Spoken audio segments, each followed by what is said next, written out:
Preliminary ఎంక్వైరీలో మీరు చేసిన ఎంక్వైరీలో ఏమని తెలిసింది? అసలు ఏం జరిగిందనేది మీకున్న రిపోర్ట్?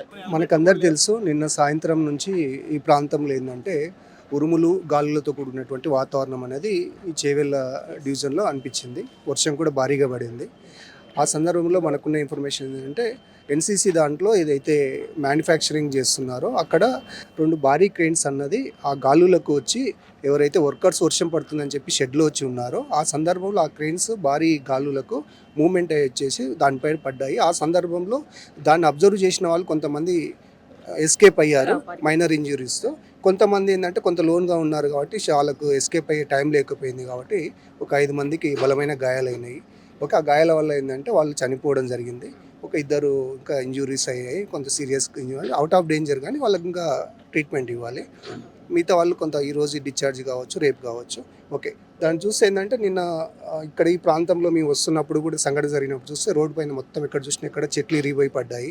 దాన్ని చూస్తే ఒక న్యాచురల్గా కనబడుతుంది అంటే ఇక్కడ బాగా బలంగా గాలులు వీచే అనేది వాస్తవం. ఆ గాలి వల్ల హెవీ క్రెయిన్స్ అన్నది మూమెంట్ వచ్చింది, ఒకదానిపైన ఒక పడ్డాయి. అది ఫర్దర్గా దానిపైన ఎఫ్ఐఆర్ అయింది. ఇన్వెస్టిగేషన్ అనేది పోలీస్ డిపార్ట్మెంట్ చేస్తుంది.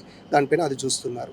దీని తరపున ఏంటంటే ఇప్పుడు ఎమ్మెల్యే గారు ఇంత మార్నింగ్ మినిస్టర్ గారు రావడం జరిగింది. క్షతగాత్రులను పరామర్శిస్తూ వాళ్ళకు మెరుగైనటువంటి కాంపెన్సేషన్ ఎక్స్గ్రేషియా ఇవ్వాలనే ఉద్దేశంతో ఎమ్మెల్యే గారిని, అదేవిధంగా ఫ్యాక్టరీస్ డైరెక్టర్ గారిని, లోకల్ ఉన్నటువంటి అందరితో కూర్చొని ఎమ్మెల్యే గారు డిస్కస్ చేసిన తర్వాత వాళ్ళకు బెటర్ కాంపెన్సేషన్ అనేది ఇవ్వాలి మనం అనే ఉద్దేశంతో ఒక 25 lakhs చనిపోయిన కుటుంబాలకు మనం ఇవ్వాలి. అది ఏ రాష్ట్రమైనా సరే, ప్రాణమే కాబట్టి వాళ్ళు మ్యాక్సిమం బీహార్ వాళ్ళు, ఉత్తరప్రదేశ్ వాళ్ళు, ఒరిస్సా, జార్ఖండ్ వాళ్ళు ఉన్నారు కాబట్టి వాళ్ళకి 25 lakhs చనిపోయిన 5 కుటుంబాలకు ఎక్స్గ్రేషియా ఇస్తున్నారు. అదేవిధంగా వాళ్ళకి ఇస్తున్నది ఏంటంటే లైఫ్ టైంలో వాళ్ళకు శాలరీ ఇస్తారు. ఆ కుటుంబానికి కంపెనీ లైఫ్ టైం అంటే వాళ్ళ రిటైర్మెంట్ ఏజ్ వరకు, ఆ పీరియడ్ వరకు నామ్స్ ప్రకారం శాలరీ ఇస్తారు.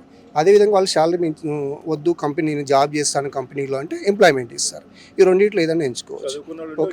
ఉద్యోగం కూడా ఇస్తారు. ఇది ఇంకోటి, క్షతగాత్రులు ఉన్నారు, వాళ్ళకు కార్పొరేట్ వైద్యం ఇంకా అవసరం పడితే ఎంత కావాలన్నా అంత వాళ్ళకి ఇస్తారు. వాళ్ళకు కూడా 2 lakhs అమౌంట్ అనేది ఎగ్జిస్ట్ చేయడం జరిగింది.